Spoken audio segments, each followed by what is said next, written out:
the fact that you are not able to take strong stand and practices, there may be many reasons. One reason is that you are not able to clearly see its destructiveness. For example, if in front of you I open a packet of poison and then I put it in a glass right in front. Ye poison hai, dekh raha hai na? Are you seeing? This is poison, okay? So I'm putting it in a glass. Okay, please drink. He will not drink. Please drink. None of you will drink. Why? Because you are sure this is poison. It will kill me.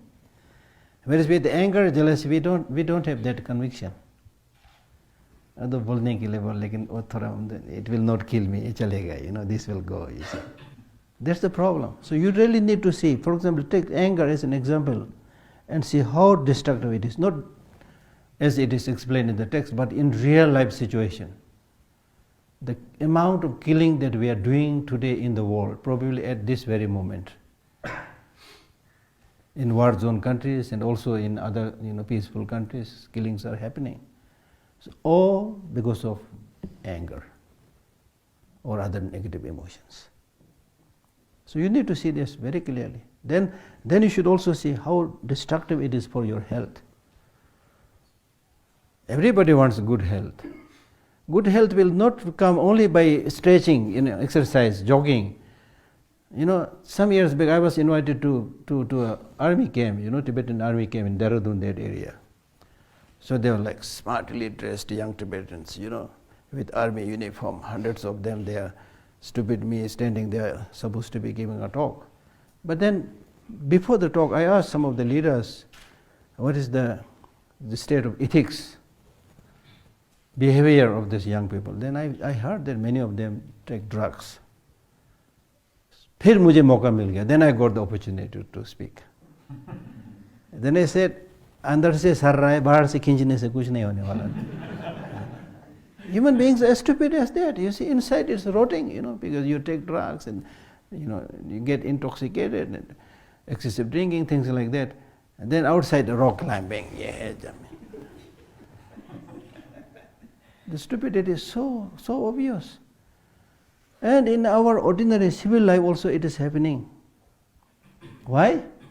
Because we are believer in things that we can only touch and see, feel and smell. That's why we run after sensual objects. And which are not the field of sensual objects, which we don't directly see, we tend to neglect it. And that's why we take care of our body at least. Wash several times, feed several times, then some jogging exercise, gym, so many things.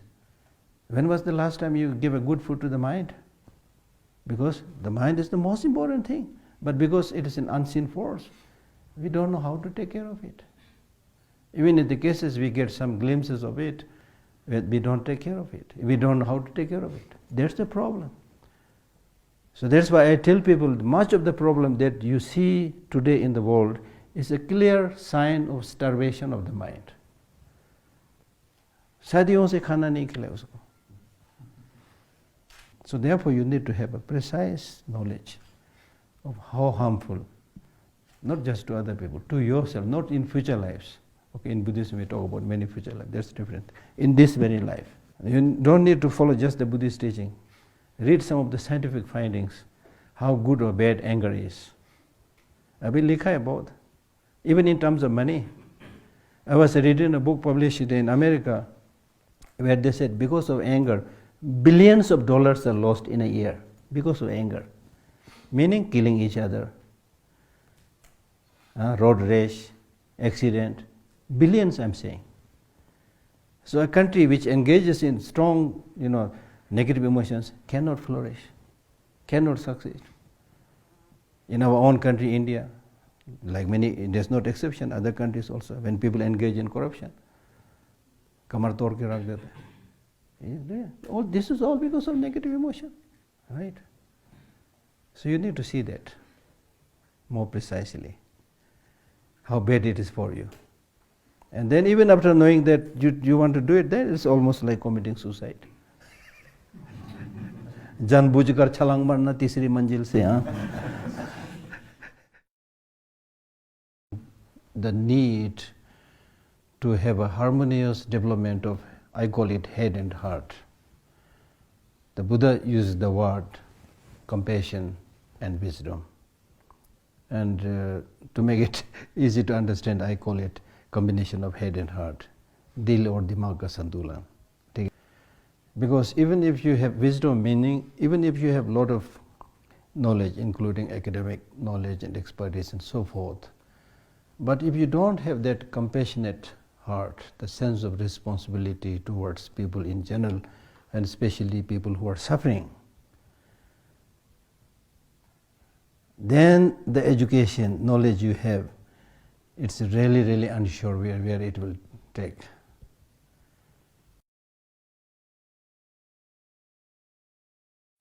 So in Buddhism, that reality basically means interdependent origination, interconnected reality.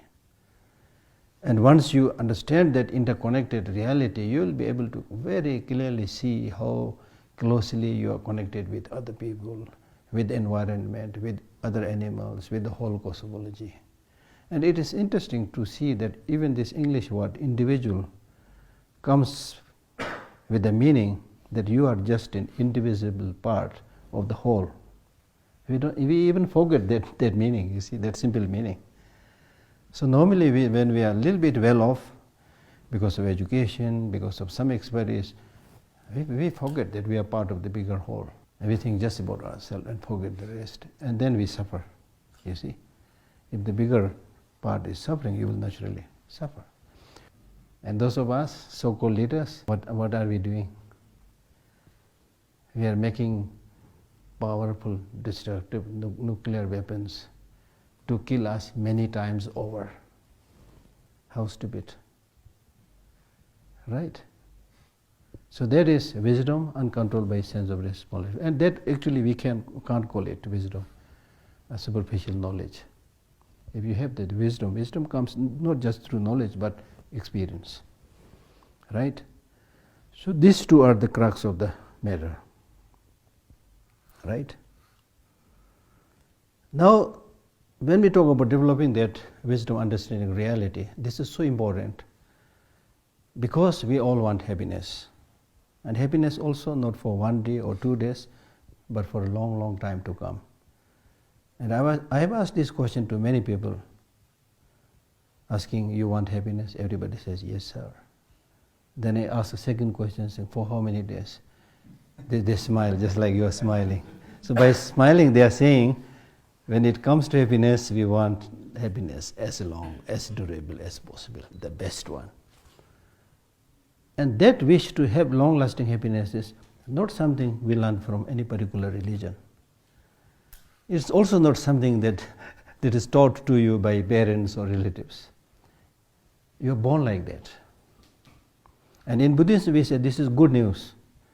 The fact that you are born crying, meaning that I want happiness, is good news because that shows, provided if you take the steps, if you practice, it is possible to achieve that long-lasting happiness. So that is the most important thing, we want long-lasting happiness. Now it's not enough to demand that. Now you need to see, if I want long-lasting happiness, why I don't have one right now?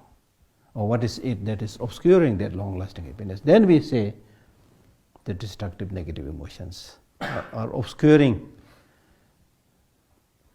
those causes and conditions which will ensure and lead to long-lasting happiness. So therefore, we must uproot or at least reduce the intensity of these negative emotions. If possible, uproot. Uproot means jar se fenkna. So for long-term happiness, as we aspired, you need to uproot the root cause of all these afflictive emotions. And what is their root cause? Reality is interdependent origination. But because of misconception of reality, we tend to see things as disparate, as not related to each other, as having independent inherent existence, right? So when you are able to see the complete picture, the many aspects of anything, then there will be less negative emotion. So therefore, root cause of suffering is seeing things as having inherent existence.